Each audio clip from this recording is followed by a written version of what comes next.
Hey everyone, it's Cindy Walter, and I have John Stankiewicz with me today. This is Susan Wheeler's son, for those of you that don't know, and he is in our START group, and him and my son have really tried to revamp our START group within our team, and they have a Facebook group called Gen Next that they are running, and I asked John to be my Wealth Wednesday interview today. So John, I'm going to start with, why don't you just share real quickly your story, how you got started, and after you do that, what do you do daily to move your business forward? So, but let everybody know your story first. Cool. Thank you, Cindy. So I've been involved with Isogenics for about 5 years now since you introduced it to my mom. She got me involved right away, and up to this date, it's been able to build a residual income for me, and I've loved the products, loved everything about it. And recently we went to New Year's kickoff in San Antonio, and it just really gave me a spark to get going with this since I recently graduated college. I was able to travel all over the world once I graduated off the income from this business. And so I decided I wanted to really start sharing this with my friends and giving them the same opportunity.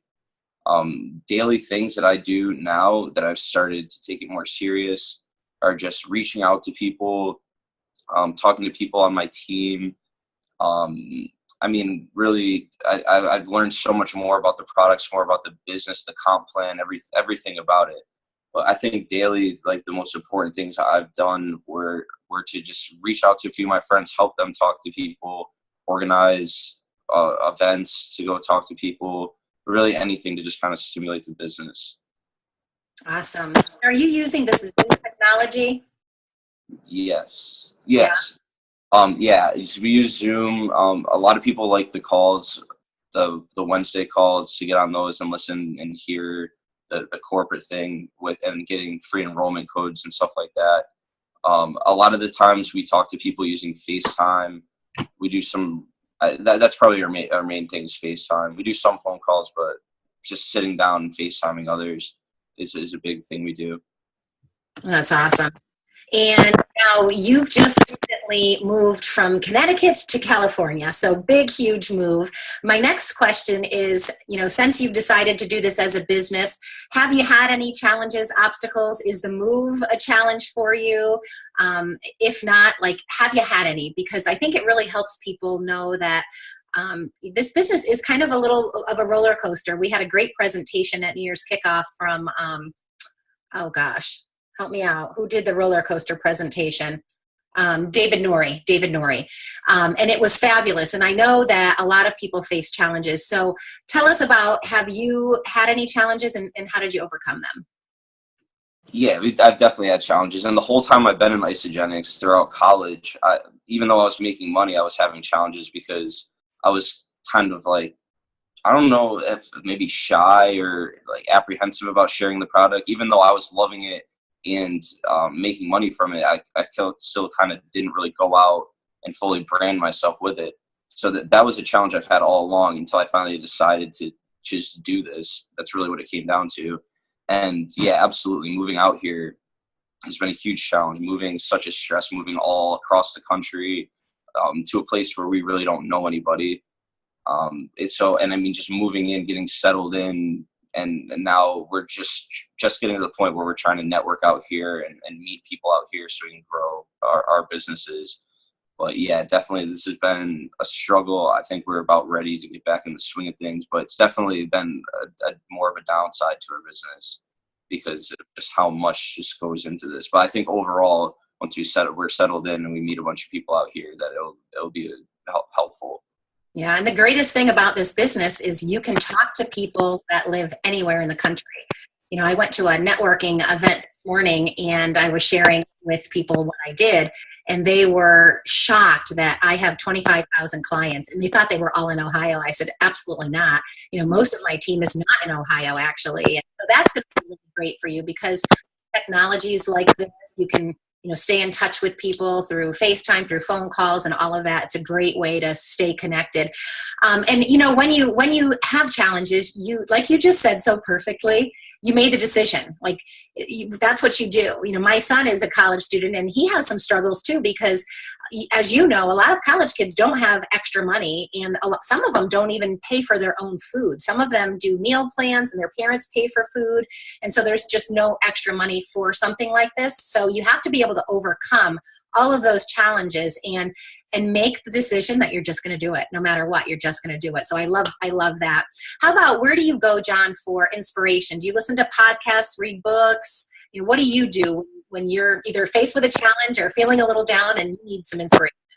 Well, I actually have this right next to me, Awaken the Giant Within by Tony Robbins. I started reading that when I found out he was coming to conference, but I do a lot of reading. I do listen to a lot of podcasts. I love Eric Worre. I listen to Tony Robbins. There's a bunch of different podcasts I listen to, but I try to read at least 30 minutes a day. I try to get like a chapter done in a book every day.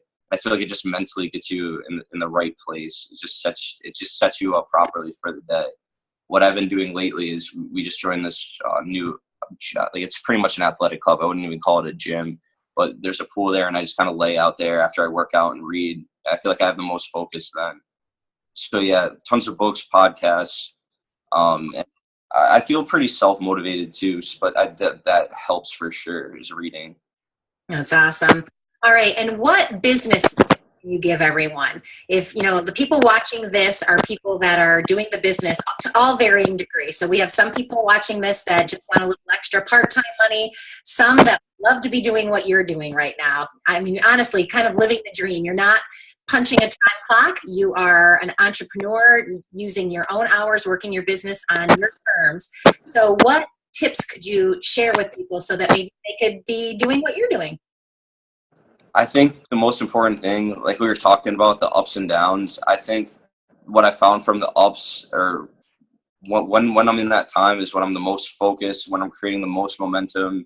And it's important to ride those ups as hard as you can, like, and just going all in with that, and just not taking it for granted, having momentum, just putting everything you have into that. And I think, just like we were talking about before, every day, just doing something something productive to keep you mentally there, like reading a book that's inspirational or listening to a podcast. I just think it's important to stay plugged in and stay with it in order to keep growing your business. Yeah, and I kind of feel like our team is really in that momentum right now. I mean, we enrolled over 500 people last week with the 30% off special we had going on, and with the Zoom call, we got an additional free enrollment on it. The chocolate milkshake week was before that. So right now, we are kind of riding that wave. So I totally agree. Ride it and push it. We're in a 90-day game plan. So those of you that are doing the 90-day game plan, push it through the rest of this. We still have, I think, 6 or 7 weeks left of that.